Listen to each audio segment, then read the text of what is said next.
sa GMA Network Center, ito ang 24 Oras.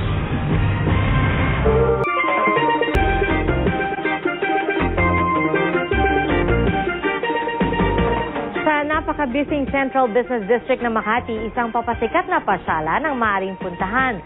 Bukod sa pagiging alternatibo sa mga mall, marami pang restaurant na pwedeng kainan. Nakatutok si Victoria Tulad.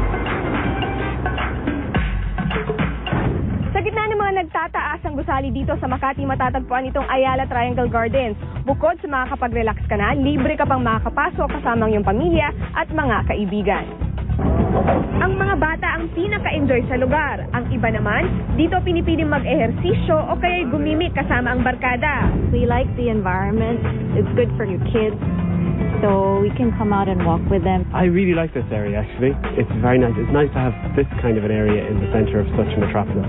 Ang Ayala Triangle Gardens ay nasa gitna ng Ayala, Paseo de Rojas at Makati Avenues.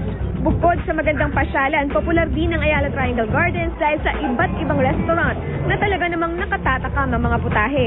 Realize namin na ang dami palang restaurants na bago, magaganda. Convenient siya para dun sa mga nag-office at saka dun sa, lalo nga ngayon pag Sunday, yung mga family na nag-visit dito sa Triangle. Sigurado naman daw ang kaligtasan ng lahat dahil maraming nakakalat na mga security guards. Ang first time dito? Yes, first time. Babalik pa po ba kayo dito? Of course, babalik kami. Victoria Tulad, nakatutok, 24 Oras.